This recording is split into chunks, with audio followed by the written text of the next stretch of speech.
Apa sih yang kita inginkan untuk masa depan desa? Warga desa yang sehat, pendidikan yang berkualitas, pendapatan yang meningkat dan merata, lingkungan desa yang tetap lestari, desa aman, nyaman, dan damai berkeadilan. Adat dan budaya desa terlindungi.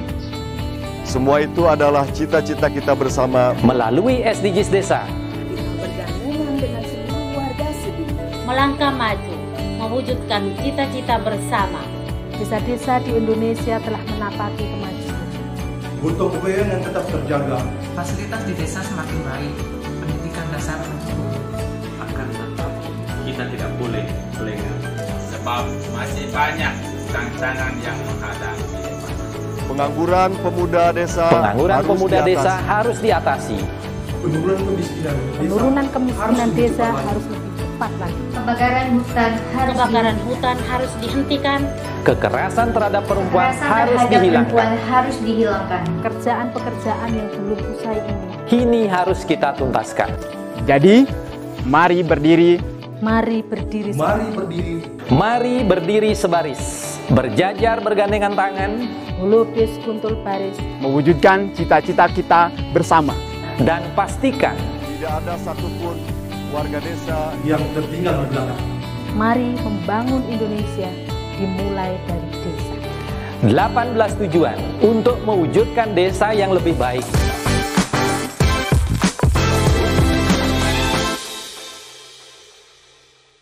Acara ini didukung oleh Desa Pay, cashless-nya kerabat desa Indonesia, sebuah aplikasi pembayaran online.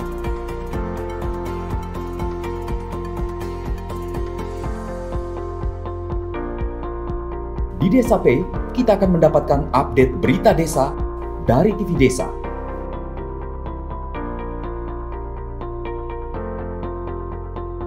Unduh aplikasi Desa Pay segera.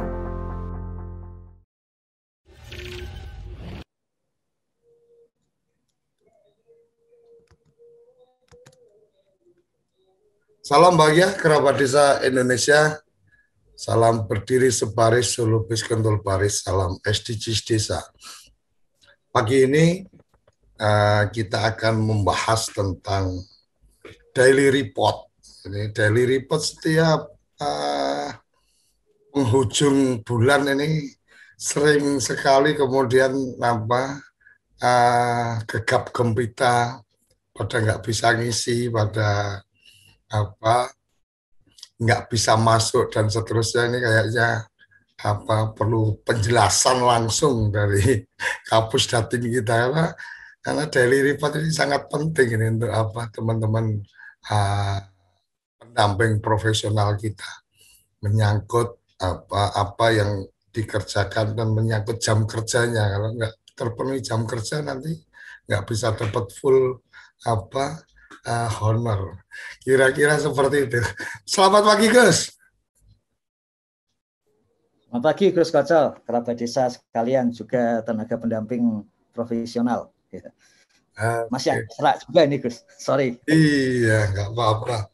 Oke, Gus, ini menarik ini. Daily report ini saya nggak tahu apakah memang harus seperti apa pengisiannya tiap hari atau bagaimana, karena setiap akhir bulan ini teriakan-teriakan di grup ini luar biasa ini tentang sulitnya melaporkan kegiatan, karena memang banyak juga yang hobinya lemburan semalam gitu kan, jadi sebulan dilaporkan ngisi laporannya sehari aja maunya gitu. Silakan, Gus. Iya, tapi ini Gus Kocel, nanti kita jelaskan lebih lanjut. Siap. Ini meneruskan sedikit yang kemarin.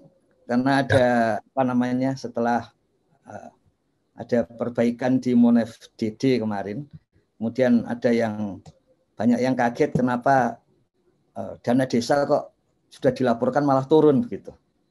Sebetulnya nggak turun, sebetulnya itu justru naik begitu ya. Tapi memang yang kita perlu tahu adalah cara Kementerian Keuangan untuk menyusun laporan dana desa itu memang sedikit berubah, dan itu memang ada tujuan tertentu, ada kegunaan tertentu gitu ya. Jadi kalau saya sampaikan ini Gus, itu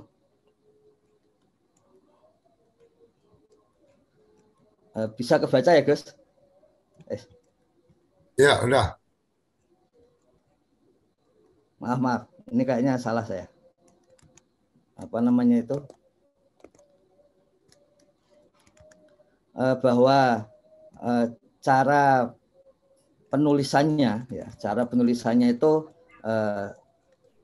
berbeda pada saat ini, gitu, dan itu mempengaruhi cara kita juga ikut menuliskan. Jadi ini kalau kita kompilasi ya dari dana desa secara keseluruhan, itu bentuknya begini ya. Jadi seperti biasa ada kode provinsi sampai desa, kemudian pagu tiap desa.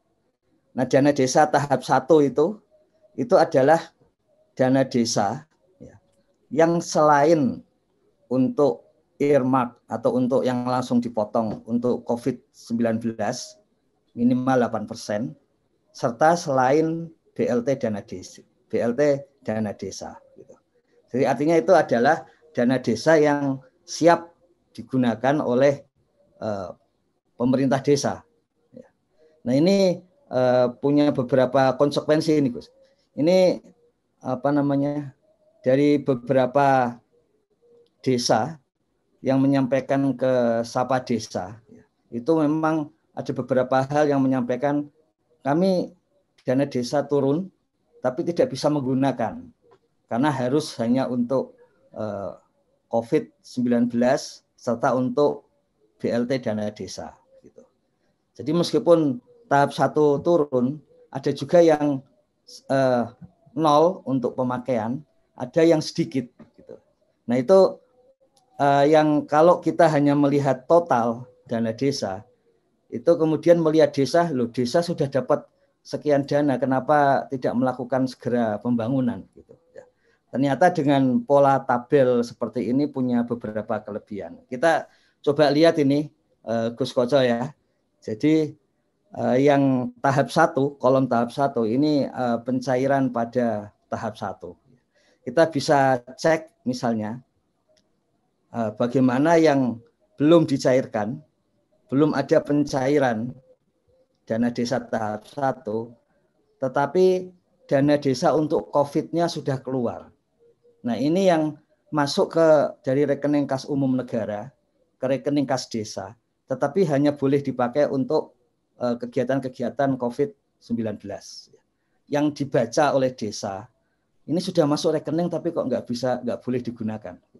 Karena memang pembagian kolomnya sekarang berubah demikian sejak adanya earmark ini. Ya. Jadi ada kalanya seperti itu. Ya.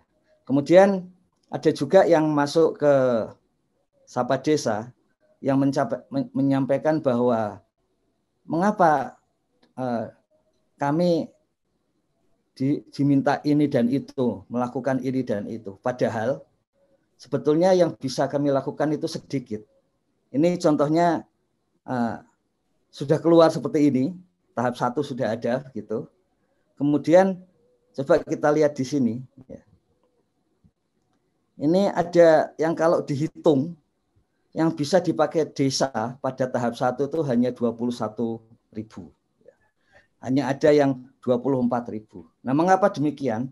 Karena meskipun banyak sudah masuk, tapi memang tidak bisa digunakan oleh desa. Karena itu sudah dipastikan sejak awal penggunaannya. Ini contohnya di desa-desa ini. Jadi ketika desa menyampaikan pada bulan-bulan Maret sampai bulan Mei itu, bagaimana kami akan melakukan pendataan kalau dananya tidak cukup. Seperti itu. Dan itu kemudian dilakukan pendetilan di lapangan dan memang kondisinya demikian. Ini contohnya ini hanya contoh bagaimana yang bisa digunakan di tahap 1 hanya 62.000 ya 21.000 dan sebagainya. Sampai ke beberapa jutaan saja gitu. Nah, demikian juga ada yang memang bahwa ketika itu dilakukan BLT ya, itu ada yang melaporkan ya di dalam Sapa Desa itu, kepala desa juga mengatakan ini BLT-nya kenapa baru pertama ya, padahal kami sudah menyelesaikan laporan berikutnya seperti itu. Ya, jadi memang ada perubahan di dalam penyaluran. Kalau istilah Gus Halim itu dari RKUN ke RKDes itu disepakati namanya penyaluran dana desa. Dari RKDes rekening kas desa ke kegiatan itu yang kemudian disebut sebagai pemanfaatan dana desa. Jadi kalau disebut misalnya desa ini, Gede Bakongan ini, jumlahnya itu 300 juta, itu sebetulnya adalah jumlah dari BLT di tahap-tahap sebelumnya, kemudian jumlah 8% kalau ada, ini kalau tidak ada ini berarti dia mungkin mencairkan di awal. Ini kemarin terima kasih ini Mas Satya dari Wonogiri yang memberikan beberapa pertanyaan, tantangan untuk melihat data sehingga makin jelas apa yang jadi kehebohan kenapa dananya turun gitu di dalam MonFDD. Ya karena seperti ini bentuknya ya. Jadi total itu sebetulnya adalah tahap 1 Irmak 8%, kemudian BLT dana desa. Karena itu kemudian di dalam Monef dana desa itu tahap 1 kemudian adalah ya tahap 1 selain yang untuk 8% dan untuk BLT. Karena nanti ada tambahan kolom di dalam Monef DD itu berapa jumlah dana desa yang sudah masuk ke RKDes dan berapa persen dari pagu untuk masing-masing desa. Nah ini jadi yang diperbaiki itu hanya kolom pagu tahap 1, tahap 2, tahap 3, serta 8% anggaran untuk COVID-19. Gitu. Dan ini tadi kami sampaikan memang ada tujuan tertentu ketika membuat kolom-kolom seperti itu. Sehingga bisa lebih melihat kapasitas desa ya pada saat ini untuk melakukan misalnya PKTD, padat karya tunai desa. Jadi kalau dihitung dari pagu, kemudian dikurangi dengan anggaran atau penggunaan PKTD itu senjangnya jauh. Ya. Tapi kalau sudah dipotong-potong seperti tadi menjadi lebih masuk akal. Nah begitu, Gus Koco, kerabat desa, tenaga pendamping profesional. Jadi ada perubahan dalam cara memasukkan data karena supaya bisa terhitung secara keseluruhan. Gitu. Kalau enggak, nanti akan terjadi double counting. Ditaruh di sini juga ditaruh di kolom yang lain sehingga seakan-akan jumlahnya jauh lebih besar. Itu sempat terjadi. Jadi lazimnya mestinya yang masuk ke rekening kas desa atau katakanlah yang dicairkan ya, versi Kementerian Keuangan itu pasti tinggi dan yang digunakan itu paling banyak adalah sama dengan yang masuk ke rekening kas desa. Tapi ketika dicek di Monef DD itu minggu lalu itu banyak desa yang lebih tinggi daripada yang dimasukkan ke rekening kas desa. Ternyata memang karena kolomnya seperti itu gitu. Sehingga ketika di waktu karena tahun-tahun sebelumnya begitu masuk tahap 1 artinya ya seluruh dana desa di tahap 1 gitu ya. Ternyata sekarang modelnya berbeda sehingga ketika ada penjumlahan ada lebih di pemanfaatan daripada pemasukan dana. Itu Gus Koco, kerabat desa tenaga pendamping profesional. Alasan kenapa tiba-tiba ada perubahan gitu karena dan juga memang ada WA ke Sapa Desa juga pendamping-pendamping yang sulit mendapatkan datanya begitu dari ya memang sedang ada masalah dan sebagainya dengan pemerintah desa. Maka kemudian kami masukkan ya, data tersebut. Begitu Gus Koco, kerabat desa. Oke, terima kasih. Ini update update tentang aplikasi Dana Desa sebelum kita masuk ke tema pagi hari ini, yaitu tentang daily report. Kira-kira seperti itu ya Gus ya? Ya, sambil saya laporkan ini Gus Koco. Ya, silakan. Yang apa namanya? Pokja relawan jumlahnya 1.479.569 personil. Kalau yang data desa naik sedikit ke 42.833, 57% desa. Untuk RT 458.937 RT. Untuk keluarga 28.663.318 atau 92%, dan data warganya 84.614.088 personil. Untuk BUMDes yang mendaftar 11.414, kemudian yang mendaftar badan hukum 1.231, yang mendaftar nama BUMDesma 756, dan yang mendaftar sudah lengkap untuk badan hukum 39 BUMDesma. Ini Kementerian Desa dan Kementerian Hukum dan HAM masih dalam proses untuk saling mencoba-coba kirim datanya. Jadi cek aplikasi dari Kementerian Desa ke Kemenkumham dan sebaliknya. Begitu Gus Koco yang untuk apa namanya? Ada agenda target waktu untuk masalah koneksi aplikasi dengan Kementerian Hukum HAM? Sebetulnya targetnya minggu ini sudah jalan Gus Koco, karena kemarin rencananya uji cobanya 1 minggu, tapi mungkin tim teknis dari kedua kementerian ini masih jalan ini. Kalau saya lihat laporannya sampai tadi pagi masih saling mencoba karena masih ada beberapa sepertinya yang belum klop gitu. Gitu Gus Koco, Lapor Desa.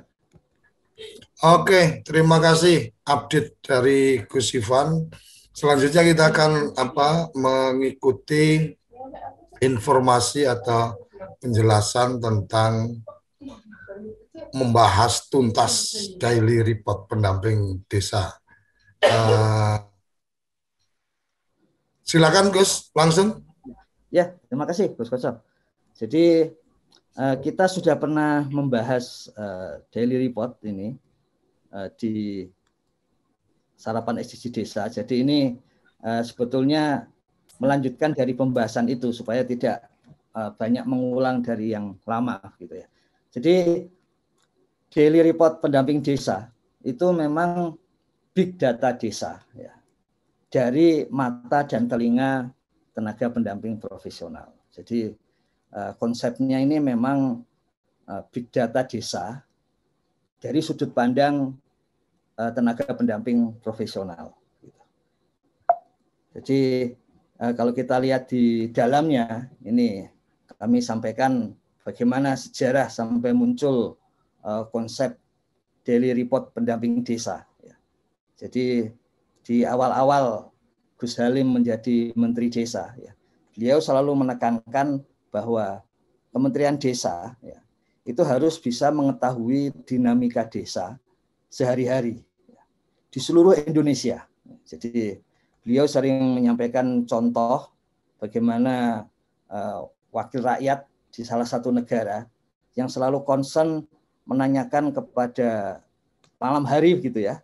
Ada waktu khusus memang untuk dan Sabtu minggunya untuk bertanya kepada warganya gitu.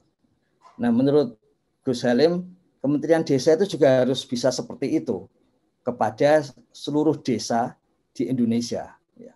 Maka kemudian beliau membuat berbagai ya sebetulnya inovasi kebijakan. Yang pertama ada tim Sapa Desa.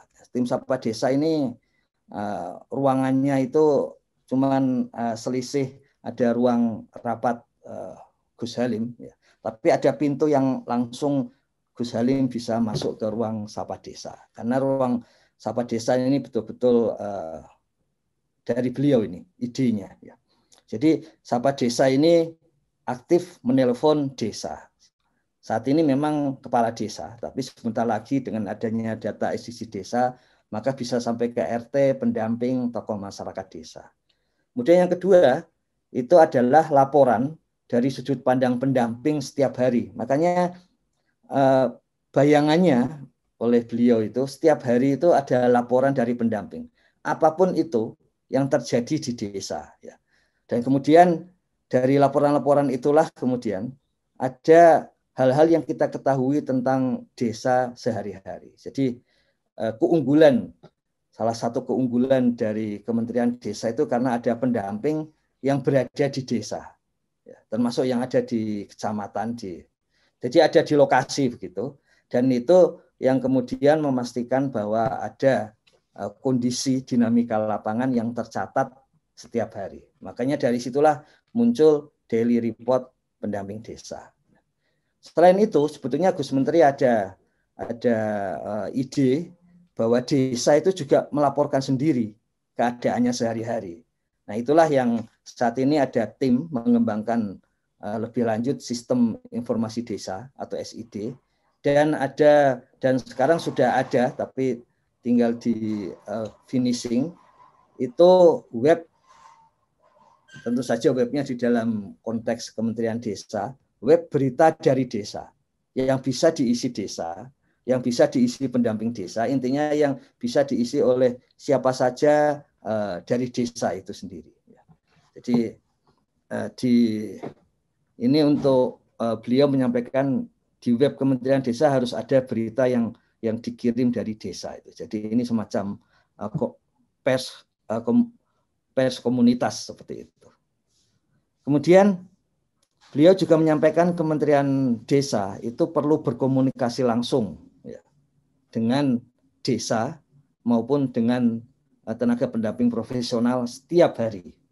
Jadi Kementerian Desa perlu berkomunikasi langsung dengan desa maupun dengan tenaga pendamping profesional setiap hari.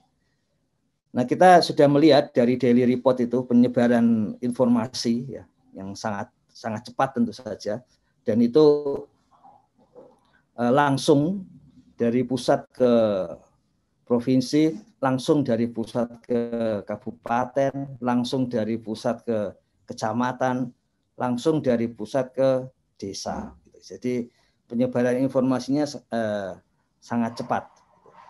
Kemudian yang kedua, Gus Menteri menyampaikan supaya ada komunikasi timbal balik. Jadi ini semacam medsos ya, yang bisa dipakai untuk seluruh desa di Indonesia. Ya. Sebetulnya pada beberapa tahun yang lalu, 2017, Kementerian Desa mengembangkan ruang desa. Ya. Nah, ruang desa ini sedang diperbarui karena aktivitasnya yang berada di puncak terus ya ketika dicoba, sehingga perlu dibuka. Nah, kemudian seperti biasa Gus Halim juga menyampaikan kita mengambil atau menggunakan informasi sehari-hari dari desa, maka harus dikembalikan lagi ke desa ya, dalam bentuk berbagai kebijakan yang pro desa. Nah, karena itu karena ini harus diolah, maka bentuknya pasti harus, jumlahnya banyak ini, pasti harus big data ya, supaya mudah diolah, dianalisis, kemudian dijadikan rekomendasi, baik itu untuk kebijakan, untuk strategi pemberdayaan dan pembangunan, untuk pengembangan masyarakat gitu. Jadi itulah yang kemudian muncul di daily report dan sistem informasi desa. Machine learning ya, machine learning yang sedang dikembangkan itu berupaya untuk mempercepat, tapi yang namanya machine learning kita baru bisa memanen hasilnya ya mungkin paling cepat beberapa bulan ke depan ya, atau mungkin 1-2 tahun ke depan, di mana mesin itu bisa menjalankan sendiri, perlu dilatih setiap hari supaya bisa menjalankan sendiri, menghasilkan rekomendasi kebijakan versi teknokratis mesin. Kemudian perlu ada, nah ini Gus Menteri itu menyampaikan juga perlu ada SDM yang memang setiap hari membaca, mengolah, menyimpulkan, ya, merencanakan tindakan lebih lanjut dari data-data harian ini. Dari situlah kemudian beliau melihat ada konsistensi ketika tenaga pendamping profesional itu kemudian pendampingannya itu dipilah-pilah menurut wilayah kerja. Tujuannya memang supaya selalu punya hubungan dengan jenjang pendampingan maupun jenjang wilayah di bawahnya itu, sehingga hal-hal dia menjadi ahli di wilayah itu, ya, menjadi ahli di wilayah itu. Jadi pendamping desa yang punya wilayah kerja di desa-desa tertentu, dia akan ahli di wilayah itu. Pendamping lokal desa tentu saja akan ahli di wilayah desanya. Demikian juga tenaga ahli pemberdayaan masyarakat kabupaten, ya, yang memang punya wilayah kerja kecamatan tertentu akan ahli juga di sana. Dan itu memang diperlukan kemampuan untuk selalu membaca atau berhubungan dengan pendampingan di bawahnya, sehingga dengan demikian bisa dirumuskan hal-hal lebih lanjut. Kemudian yang sudah kami sampaikan berulang kali juga, ini datanya tidak dibiarkan, ya. Seperti di pembahasan daily report yang pertama, bahwa datanya tidak dibiarkan menjadi misalnya rekor berapa jumlah halaman laporan gitu, tapi harus digunakan, ya. Jadi harus digunakan. Dan Gus Halim menyampaikan, bisa nggak tacit knowledge, pengetahuan-pengetahuan lapangan, sebetulnya itu pengetahuan oleh pendamping maupun oleh pemerintah desa mungkin dilihat sebagai kejadian atau pengalaman sehari-hari, ya. Tapi sebetulnya oleh Gus Menteri sebagai lulusan kependidikan, itu sebetulnya tacit knowledge, pengetahuan yang masih ada di bawah permukaan. Sehingga tugas dalam hal ini dari PD, ya, sampai ke pusat itu memang bisa mengolahnya menjadi hal-hal yang penting dan menarik, gitu. Jadi seperti itu. Ini sejarah dari bagaimana konsep daily report ada di sana. Kerabat desa, kemudian tenaga pendamping profesional bisa melihat daily report itu bagian dari sejarah konseptual yang disusun oleh Gus Halim, seperti itu. Kemudian karena itu beliau menyampaikan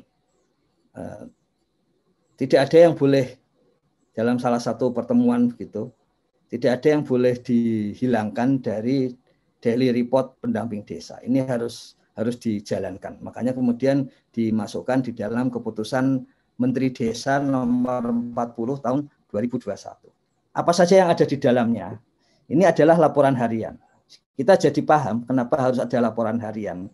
Karena tadi dari sejarah konseptual yang disusun oleh Gus Halim tadi, itu memang kita membutuhkan dialog sehari-hari dengan desa di seluruh Indonesia. Kemudian ini juga laporan bulanan, ya, dari tenaga pendamping profesional, ya, yang tinggal diklik di aplikasi Android, kemudian muncul sebagai laporan bulanan. Dan tenaga pendamping profesional sudah mengetahui kelebihan dan kelemahannya. Ya.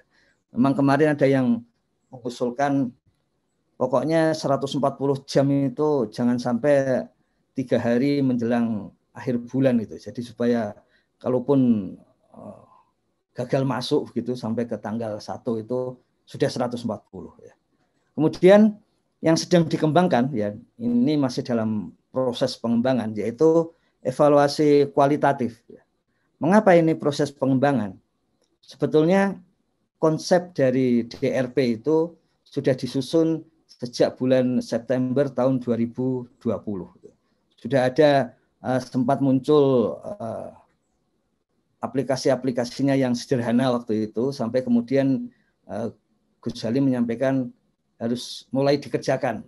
Sehingga April, ya, itu praktis mulai digunakan. Sebetulnya Maret sudah ada, tapi Gus Halim menyampaikan untuk percobaan, kemudian Aprilnya mulai jalan. Jadi ini adalah satu proses yang evolutif, yang seperti kalau kita membuat rumah tumbuh gitu, mula-mula kecil kemudian ditambahin kamar, kadang-kadang juga dibongkar di dalamnya ya supaya ruangannya lebih lebar dan sebagainya. Nah, itu yang terjadi di DRP. Salah satu perubahan yang akan sangat besar itu sebetulnya secara teknis adalah evaluasi kualitatif. Mengapa? Karena memang semula itu rancangannya itu adalah tidak ada selain yang tertulis di daily report pendamping desa. Ya, kemudian dengan berjalannya waktu ditambahkanlah evaluasi kualitatif dan ini mengubah struktur algoritma yang ada di aplikasi. Dan itulah sebabnya membutuhkan waktu agak lama ya daripada biasanya. Mengapa seperti itu? Karena aplikasi juga tidak bisa di stop. Jadi aplikasi ini aplikasi yang isinya sangat kaya ya. Jadi dalam waktu 2 minggu itu rata-rata ada 5 juta data yang masuk gitu. Jadi ini aplikasi yang sangat kaya dan itu kumulatif. Jadi memang di bulan April itu 5 juta, tapi di bulan Mei per minggunya lebih tinggi lagi. Salah satu yang memang menyedot ruang storage di Kementerian Desa adalah aplikasi ini. Nah, karena itu memang harus digunakan setinggi-tingginya. Karena seperti biasa supaya manfaatnya jauh lebih tinggi daripada berbagai biaya yang muncul itu. Kemudian evaluasi kinerja bulanan dan tahunan dari tenaga pendamping profesional. Jadi sampai saat ini ya, itu daily report pendamping desa ini adalah basis untuk kontrak kerja tahun berikutnya, tahun depan. Jadi bukan untuk basis penggajian bulanan, bukan ya. Kecuali kalau terlalu rendah atau nol misalnya begitu. Tapi sebetulnya untuk dasar kontrak kerja tahun depan. Karena sesuai perjanjian kerja, gaji bulanannya itu lamsam ya. Dan kemudian di situ ada syarat laporan dari lapangan gitu. Jadi nanti di DRP juga sebetulnya laporan dari lapangannya itu ya mudah karena di situ ada lokasi gitu. Jadi itu menegaskan ini untuk dasar kontrak kerja, bukan dasar honor bulanan. Tapi tetap harus dilakukan bulanan. Kenapa? Karena evaluasi kinerjanya itu diubah dari tahunan menjadi bulanan sesuai Permen Desa 40/2021. Nah, satu hal yang penting ini sebetulnya basisnya adalah trust ya. Jadi satu asumsi di dalam daily report pendamping desa itu trust. Seperti kalau kita sekarang ini sering orang menyampaikan kenapa kita percaya satu kertas bisa dihargai sampai 100.000 gitu. Padahal itu kertas saja gitu. Itu karena soal trust terhadap mata uang dan uang kertas tersebut. Nah, ini juga sama. Dan salah satu menjaga trust-nya adalah, jadi dalam bayangannya Gus Halim, ya, daily report itu akan mencatat semua aktivitas pendamping. Ya. Dan bagaimana untuk mengontrolnya? Kontrolnya kontrol-kontrol teknis, ya, yang tidak sepenuhnya sebetulnya bisa rigid. Ya. Mengapa demikian? Karena ada beberapa hal di lapangan yang membuat seperti itu. Misalnya contohnya ada pendamping yang baru ketemu kota itu mungkin sebulan sekali. Ya. Ada juga yang baru bertemu ke kota itu 1 minggu sekali. Kami sampaikan ini penting. Kenapa? Karena rekan-rekan tenaga pendamping profesional, terutama yang di pelosok, ya, kami sempat analisis khusus untuk Papua dan Papua Barat. Ya. Jangan dikira Papua dan Papua Barat itu meskipun PLD ya, dan di wilayah pegunungan itu juga mengisi daily report pendamping desa. Hanya kalau kita lihat bagaimana cara mengisinya, ternyata tidak bisa setiap hari. Ya. Jadi memang diisi setiap hari secara offline, ya. Kemudian online-nya tidak setiap hari. Nah itu.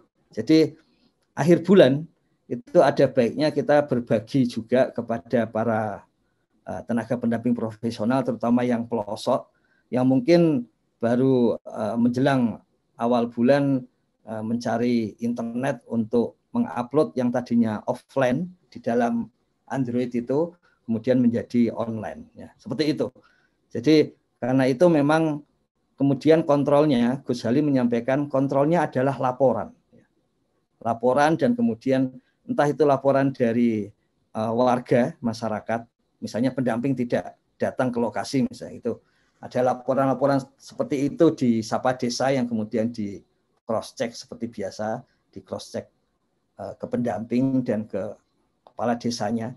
Dan kemudian ada juga yang pendamping tidak datang selama beberapa hari, kemudian begitu datang langsung mengisi, ya. Padahal sebetulnya dia tidak hadir di lokasi tersebut. Nah, ini perlu, sangat perlu untuk dikoreksi, ya, supaya trust terhadap DRP-nya itu tumbuh. Jadi tadi kita lihat DRP itu konsepnya adalah big data desa dari matanya pendamping, ya, dari sudut pandang pendamping. Ya. Makanya harus bisa dipercaya dan Gus Menteri menyampaikan bahwa ya kontrolnya kontrol yang manusiawi. Kalau dilaporkan, ya, maka kemudian dicek. Ya. Dan di dalam Kepmen 40 2021 itu langsung dimasukkan sebagai bagian dari kode etik. Langsung dimasukkan sebagai bagian kode etik. Apa implikasinya? Implikasinya adalah begitu ada laporan, maka akan muncul pengecekan di lapangan. Ada tim yang harus disusun untuk ngecek seperti itu, dan kemudian hasilnya adalah apakah ada peringatan, apakah langsung pemecatan dan sebagainya. Seperti itu. Karena ini memang hal-hal yang penting, ibaratnya seperti tadi mata uang yang sebetulnya itu basisnya adalah trust. Nah, bagaimana kita memandang daily report sebagai big data desa? Jadi ini benar-benar big data desa dari sudut pandang pendamping. Ya, di sini ciri-cirinya jelas, selalu diisi setiap saat sebetulnya. Meskipun disebut harian, sebetulnya realnya setiap saat bisa diisi. Kemudian datanya beragam. Jadi kemarin kita sudah belajar bagaimana MonFDD di-download, kemudian di-upload ke dalam daily report begitu. Jadi ada data statistik. Kemudian ada narasi kualitatif. Kemarin kita juga sudah melihat bagaimana daily report ini, narasi kualitatif ini penting untuk melihat atau menyusun pemaknaan dari data-data kuantitatif yang ada di Kementerian Desa. Kemudian ada gambar. Nah, ini kemarin ada satu kegiatan yang menarik menurut kami, ya. Jadi menggunakan data daily report pendamping desa untuk melihat bagaimana kondisi PPKM mikro di desa, untuk melihat bagaimana persiapan sampai akhir dari Idul Adha yang ada di desa. Coba bayangin ketika Gus Halim ya menjelaskan hal itu, ya, kemudian itu lo kok bisa tahu desa ini sampai dari barat sampai ke timur gitu, ya karena ada daily report pendamping desa, ya, seperti itu. Jadi saya coba tunjukkan ya bagaimana hal itu dilakukan kemarin, ya. Jadi contohnya ini, saya kira tenaga pendamping profesional sempat membaca harusnya berita ini, ya, PKM darurat di desa dikawal pendamping desa. Ya. Jadi caranya adalah data DRP, kegiatan di dalam DRP dari tanggal 3 sampai tanggal 30, ya, tanggal 3 Juli ya, sampai tanggal 20 Juli waktu kemarin, ya, itu dikumpulkan, dilihat, dipotong untuk tanggal itu, kemudian melihat apa laporan-laporan dari pendamping. Kalau kita lihat di dalamnya, di dalam berita, ya, itu di sini ada Siti Asia, pendamping lokal Desa Pugeran, Kecamatan Gondang, Kabupaten Mojokerto, mendampingi musyawarah desa. Bagaimana bisa tahu itu? Ya tentu saja dari daily report pendamping desa. Di sini memang sudah disebutkan. Kemudian disebutkan juga Agus Bahrudin, pendamping lokal desa Alamendah, Rancabali, Kabupaten Bandung. Ini bagaimana itu dilakukan.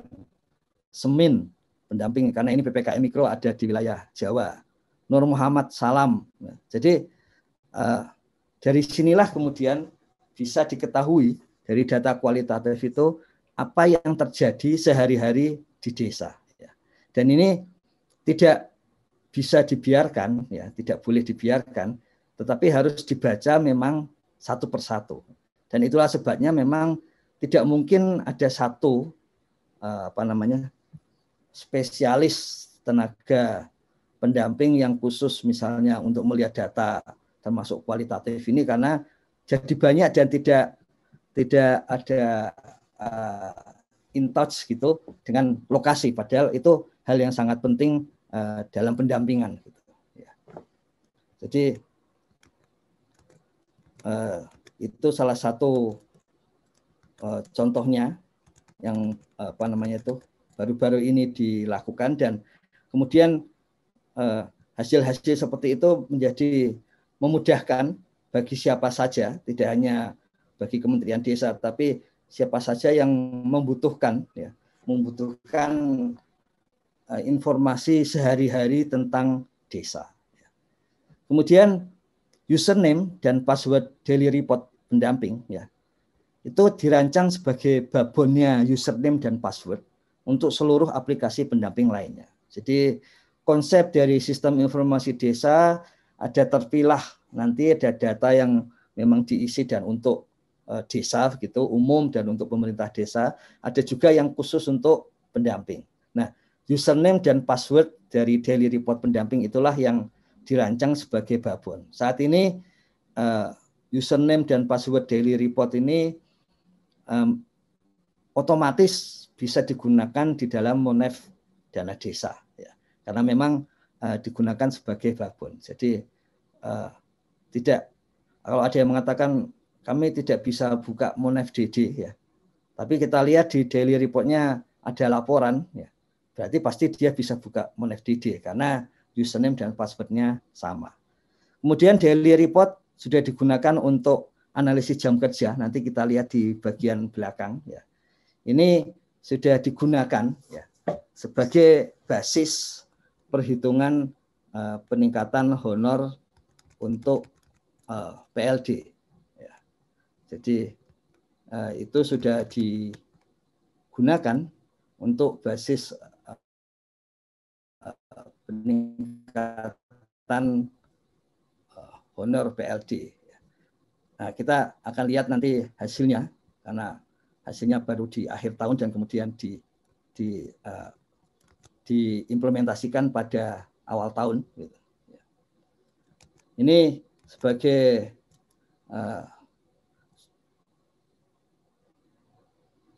contoh saja ini, Gus Koco dan kerabat desa,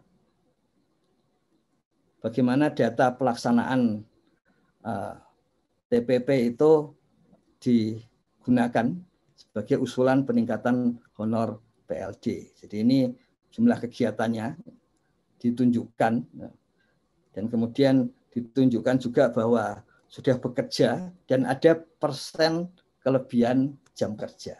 Jadi itu yang disebut oleh Gus Halim sejak awal tahun, bahwa gunanya DRP itu menunjukkan pendamping itu bekerja bahkan melebihi jam kerja normal, gitu, jam kerja penuh, ya, seperti itu.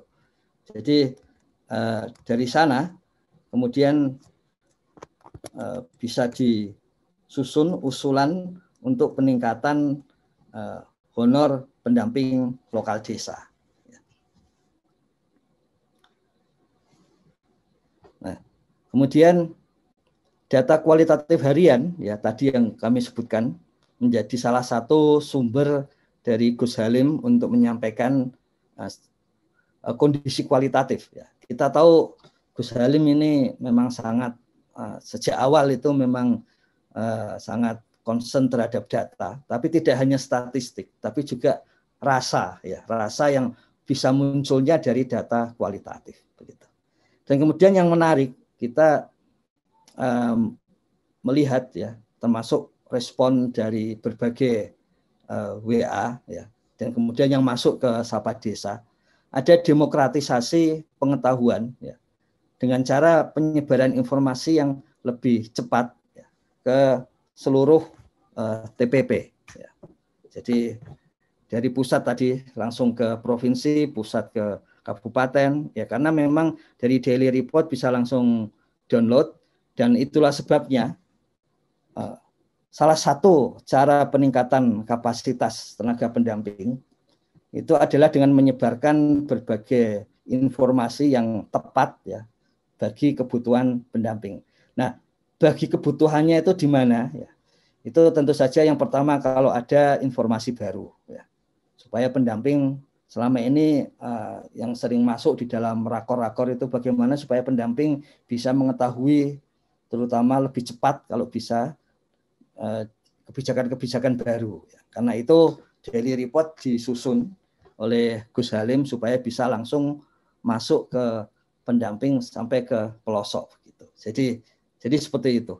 Dan itu sekaligus fungsi yang atau efek positif yang sudah diperkirakan sejak awal adalah demokratisasi pengetahuan di pendamping, sehingga pendamping bisa lebih di pelosok atau di jenjang yang paling desa pun bisa langsung meningkatkan kapasitas. Makanya Gus Menteri juga menyampaikan pentingnya di dalam daily report itu ada peningkatan kapasitas mandiri. Jadi itu peningkatan kapasitas mandiri ini hal yang sangat penting sebetulnya, ya, bagi beliau. Meskipun kalau kita lihat dari daily report itu waktunya tidak terlalu tinggi yang digunakan pendamping untuk peningkatan kapasitas mandiri. Sampai saat ini, nanti kalau sudah mulai dibutuhkan pasti akan naik gitu. Nah, yang penting pada pagi hari ini adalah memastikan isi dari daily report itu. Ini yang sering jadi pertanyaan setelah bisa masuk, bisa mengoperasikan. Kalau ada kegiatan ini masuk mana? Seperti itu. Yang pertama pendampingan, ya, ini yang paling core, ya. Itu ada pendataan di awal. Seluruh pendataan SDGs dan sebagainya itu masuk ke dalam konsep SID, Sistem Informasi Desa. Ya, jadi MonFDD, SDGs Desa, ya, itu kalau ada pendataan yang lain itu masuknya ke SID. Kemudian pendataan terhadap regulasi yang diterbitkan desa.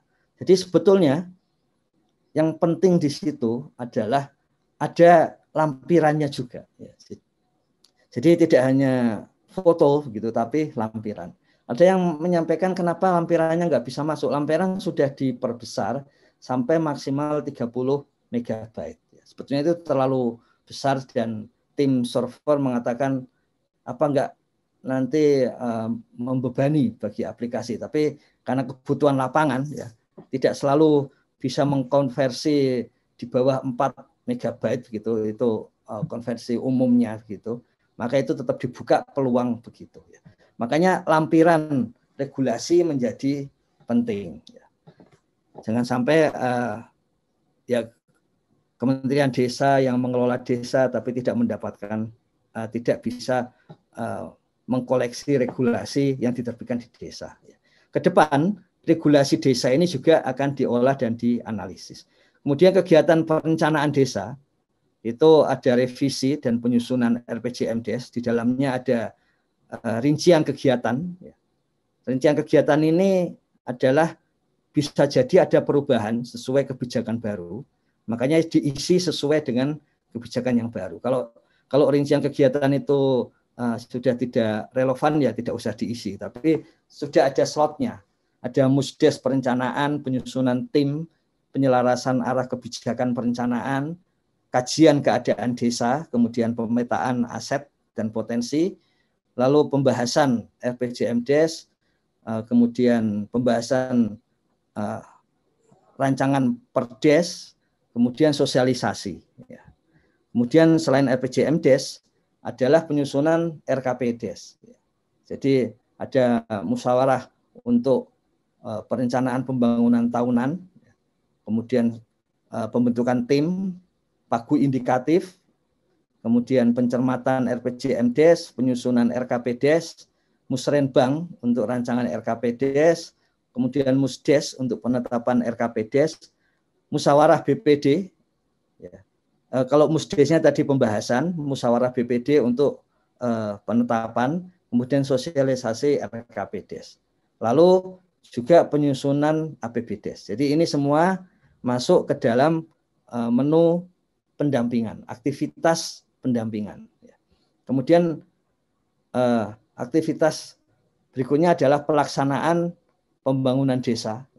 Jadi kalau tadi perencanaan, kemudian pelaksanaan, setelah pelaksanaan juga ada pengawasan dan pelaporan desa. Jadi ini termasuk laporan tahunan desa. Jadi ini semua bagian dari pendampingan. Inilah yang paling pokok di dalam pendampingan desa.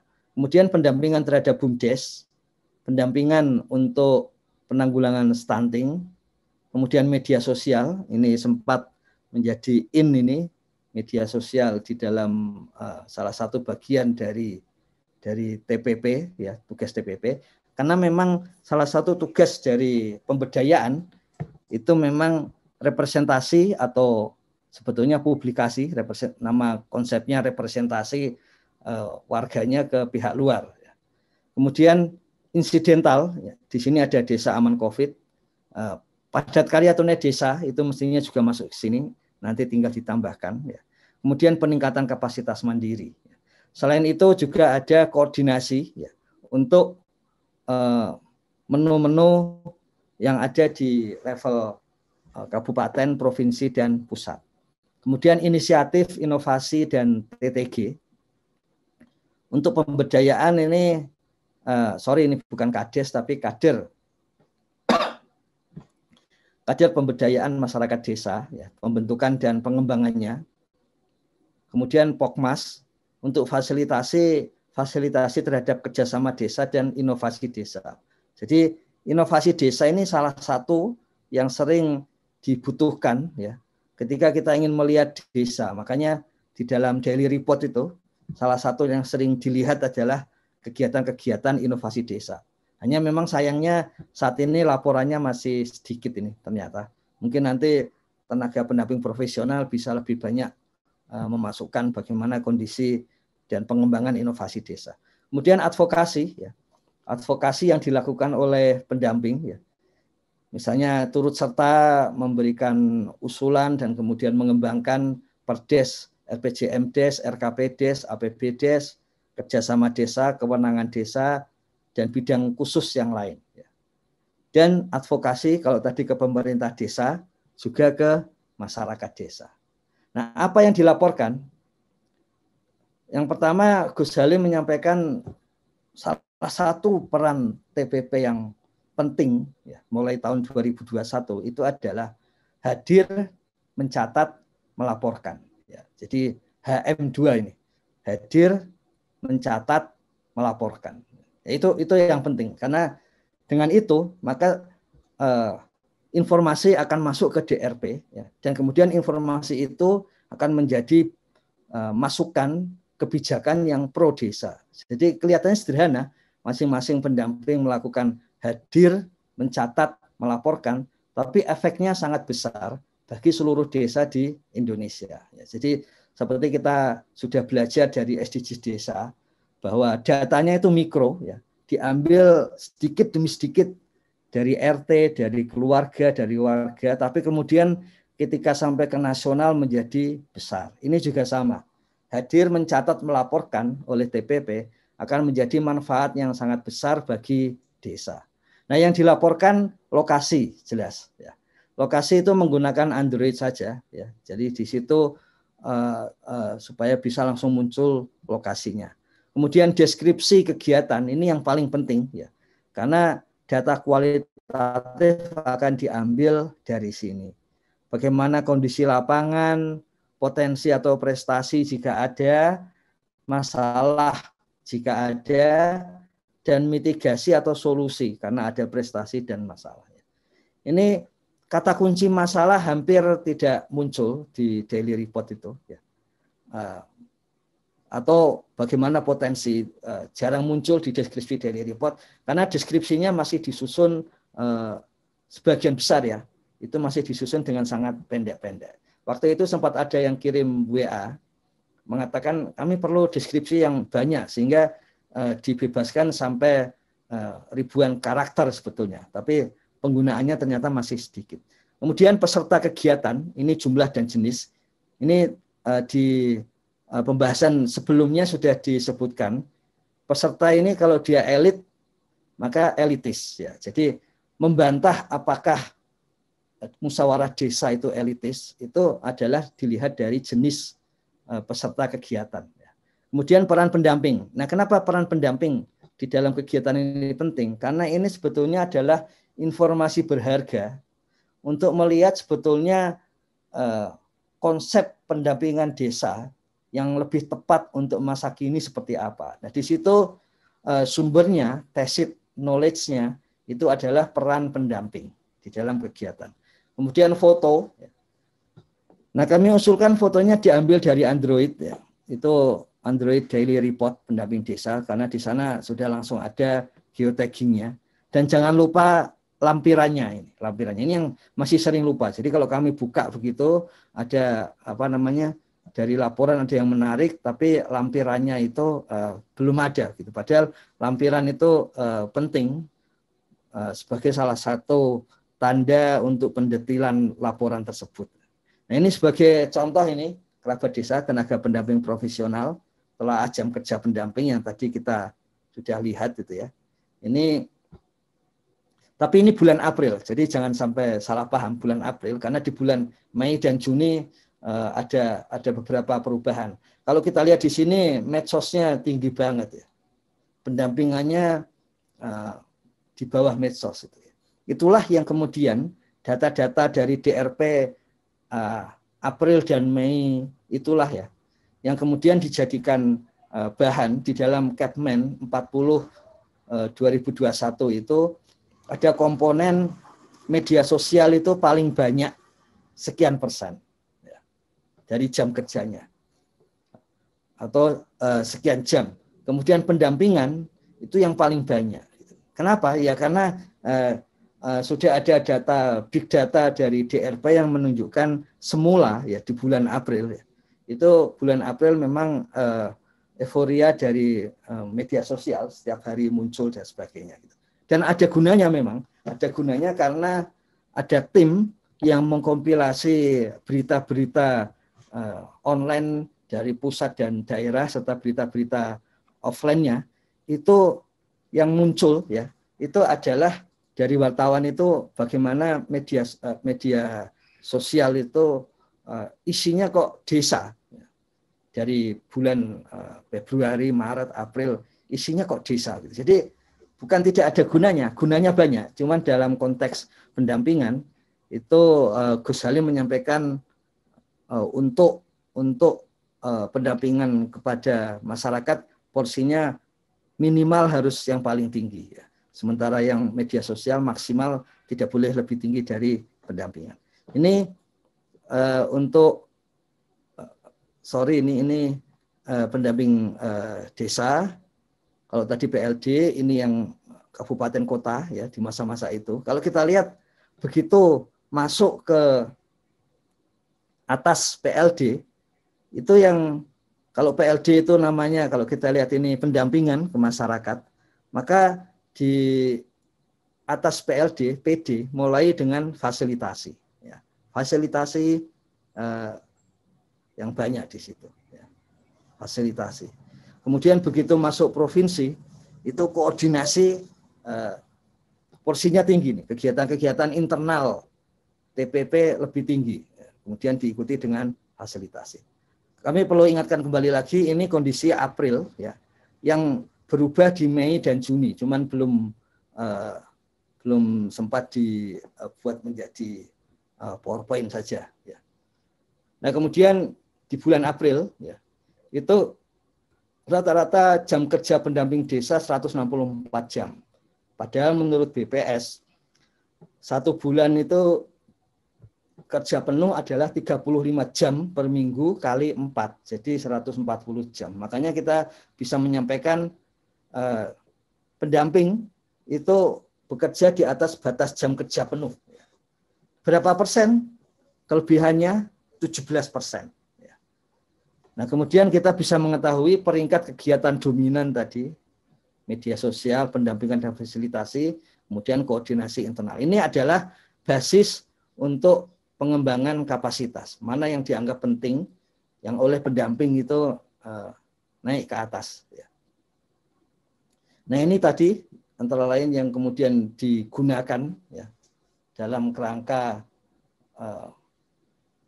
peningkatan upah dan sebagainya. Ini kalau kita lihat ya, jam kerja rata-rata pendamping ya. Memang pada waktu itu ada yang menyampaikan kenapa Mei kok turun? Ya karena banyak liburnya. Ya apalagi Juli ya.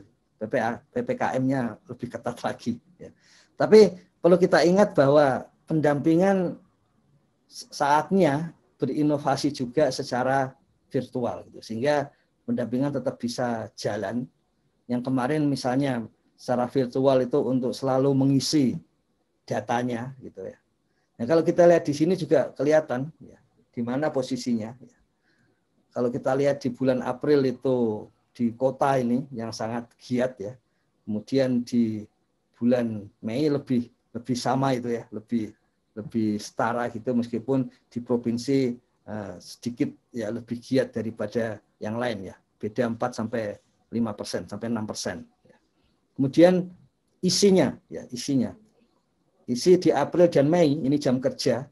Ini yang dikasih tanda bintang, ini maaf ini belum ada tulisan di bawahnya, terlewat.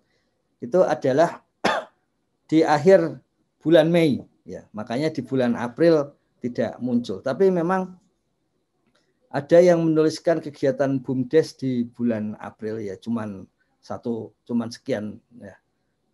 Di April nggak muncul, di Mei masih sedikit ya. Kemudian stunting juga begitu. Jadi ini kan tambahan-tambahan yang diminta oleh TPP ya. Jadi tambahan yang dianggap di lapangan sering dilakukan. Kalau kita lihat hasilnya ternyata tidak terlalu banyak kegiatan yang berkaitan dengan BUMDes dan stunting yang dilakukan oleh tenaga pendamping profesional. Ini artinya juga akan memberikan masukan apa saja nanti yang perlu dikembangkan lebih jauh.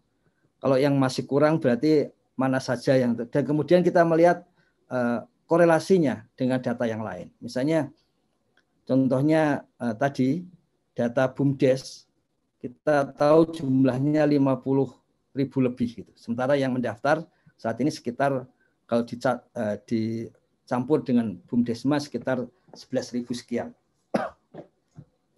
Agak klop dengan kondisi pendampingan BUMDes yang relatif masih rendah seperti itu. Jadi hal-hal seperti ini, korelasi-korelasi seperti inilah yang kemudian dikembangkan lebih lanjut. Kemarin ada yang bertanya mengenai Sapa Desa itu, ini Sapa Desa 1 dan 2, tapi selebihnya tiap kabupaten sebetulnya ada Sapa Desanya sendiri. Sementara yang 1 dan 2 ini khusus langsung ke nasional. Begitu tenaga pendamping profesional, kerabat desa, Gus Koco ya. Mohon maaf ini 1 jam saja. Oke, ini 1 jam saja Gus? Iya, Gus Koco. Oh, berarti waktunya sudah habis ini karena udah pukul 7. Ada beberapa catatan sih sebenarnya yang mungkin perlu mendapatkan pencerahan dari apa yang tadi disampaikan. Tadi disampaikan tentang DRP, kemudian jam kerja itu bukan sebagai basis data untuk penggajian, tetapi untuk evaluasi kontrak. Nah ini mungkin perlu diklarifikasi, bukan diklarifikasi, mungkin perlu diinformasikan. Sebenarnya Yang dimaksudkan seperti apa? Apakah kemudian apabila tidak terpenuhi 140 jam dalam bulan itu tidak berarti mempengaruhi terhadap penggajian, atau sebenarnya apa saja yang bisa berpengaruh terhadap penggajian? Karena kita melihatnya beberapa teman-teman ini kan selalu mengejar 1 bulan 140 jam karena pemahamannya adalah kalau tidak terpenuhi maka punya dampak terhadap penggajiannya. Itu yang pertama. Kemudian yang kedua tadi menyangkut adanya kesulitan akses teman-teman ketika di lokasi dan seterusnya. Apakah tidak memungkinkan untuk kemudian ada semacam kalau secara sistem sepertinya tim IT mungkin bisa melakukan explore lebih lanjut. Jadi konsepnya seperti autosinkron. Jadi pada saat melakukan pendampingan walaupun tidak ada akses, mereka bisa udah langsung mengetik bahwa kemudian ketika nanti mendapatkan akses internet baru kemudian ada autosinkron sehingga mereka tinggal sinkron aja apa yang sudah diketik ini bisa masuk. Ini mungkin satu saran masukan saja karena secara teknis hal seperti itu di beberapa platform juga terjadi, artinya memungkinkan untuk dikerjakan. Kemudian yang ketiga tadi adalah ketika teman-teman mungkin menyampaikan di aplikasi MonFDD nggak bisa masuk, mungkin aplikasi yang lain nggak bisa masuk. Sementara yang tadi Gus Ivan sampaikan, sebenarnya ketika dia sudah bisa melakukan update di daily report, itu username passwordnya berlaku untuk semua platform yang dikembangkan oleh Pusdatin. Ini pemahaman saya, penerimaan saya tadi. Apakah itu benar atau tidak? Kemudian yang kedua, ketika username password dilakukan perubahan dan seterusnya, itu secara teknis atau secara manual booknya itu seperti apa? Apakah bisa dilakukan perubahan atau kemudian tidak bisa dilakukan perubahan? Karena memang bisa juga, saya nggak tahu sejauh mana pengamanan di sistemnya. Kadang ketika kita mungkin username password terkait dengan nick sama nomor handphone, itu ada juga beberapa aplikasi yang saya pernah dapat juga, itu dia merecord juga emailnya, jadi perangkatnya. Jadi kalau toh ada orang lain yang melakukan login dengan username password, karena mungkin kan gampang juga nih dapat nick sama nomor handphonenya. Maka ketika tidak menggunakan perangkat yang terdaftar, dia akan langsung ngelog, artinya tidak bisa melakukan login karena perangkat yang Anda pakai ini adalah perangkat yang tidak terregistrasi atau tidak terkoneksi data. Kira-kira itu Gus, kalau memang memungkinkan waktunya dengan 3 pertanyaan, tapi teman-teman mohon maaf yang sudah resign memang waktunya terbatas, jadi nanti tanya jawabnya di hari Jumat lah. Moga silakan Gus. Oke, jadi yang pertama itu memang kalau di Kepmen 40 itu di situ disebutkan beberapa syarat untuk bisa dihonor itu. Honornya itu kan lamsam ya. Jadi memang pasti akan dibayar dengan syarat misalnya di situ dituliskan ke lapangannya berapa hari gitu. Jadi ada berapa hari untuk PLD, berapa hari untuk PD, TA kabupaten, provinsi, dan ada yang pusat gitu. Nah itu berapa harinya itu yang muncul diambil dari daily report. Ya. Jadi itu.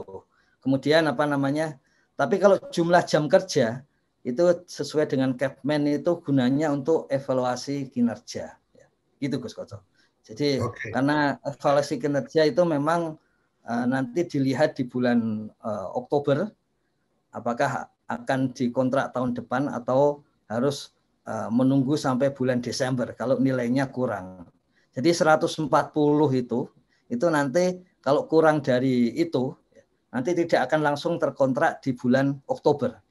Tapi akan dicek lagi di November, Desember apakah ada kenaikan dan kinerjanya semakin bagus, baru nanti kontraknya di bulan Desember. Sebetulnya seperti itu yang pertama, Gus Koco. Kemudian yang kedua itu di dalam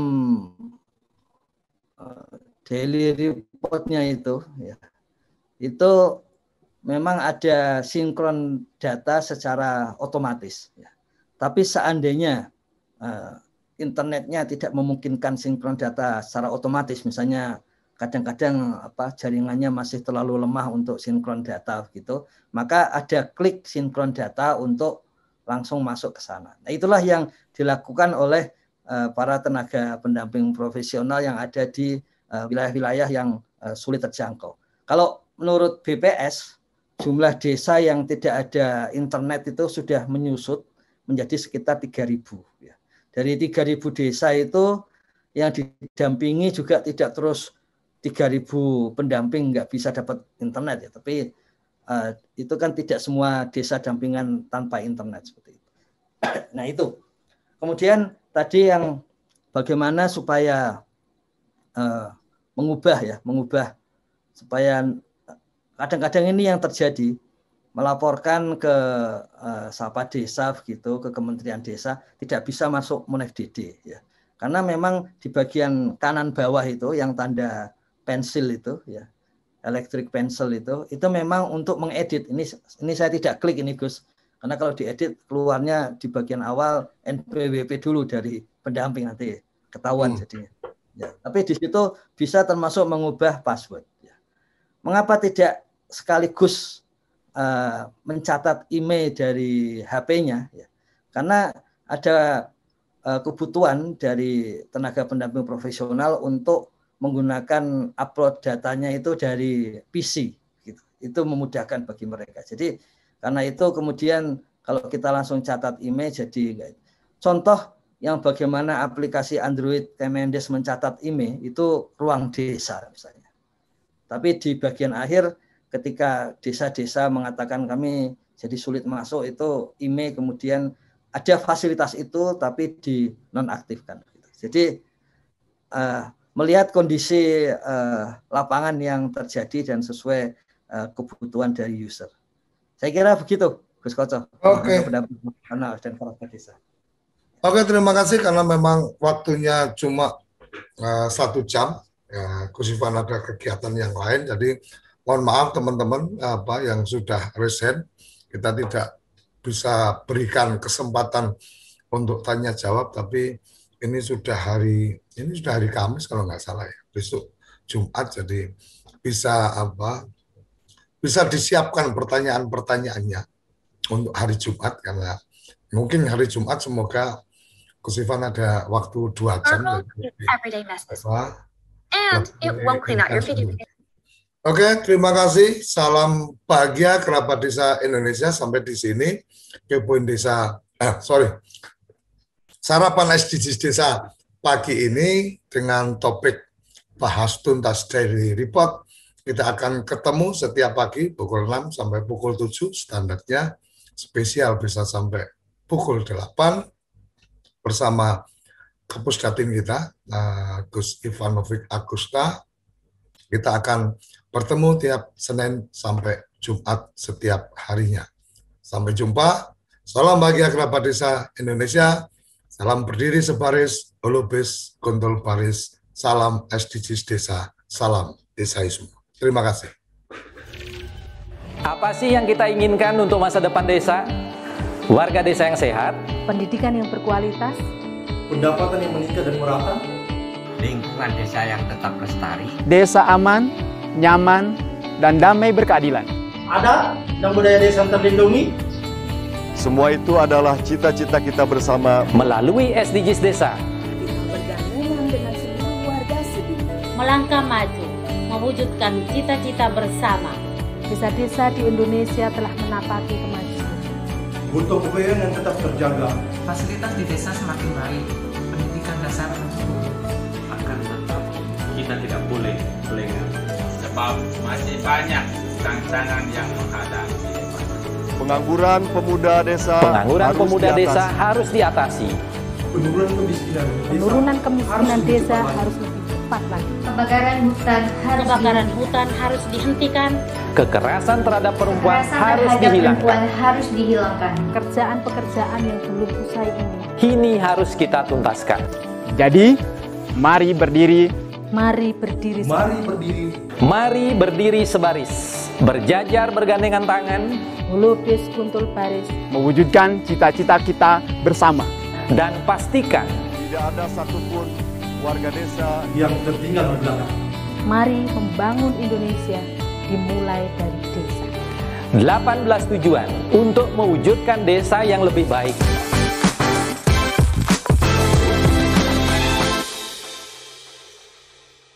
Acara ini didukung oleh Desa Pay, cashless-nya kerabat desa Indonesia, sebuah aplikasi pembayaran online.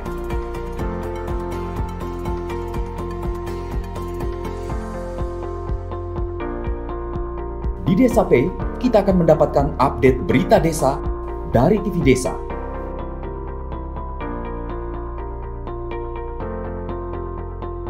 Unduh aplikasi Desa Pay segera.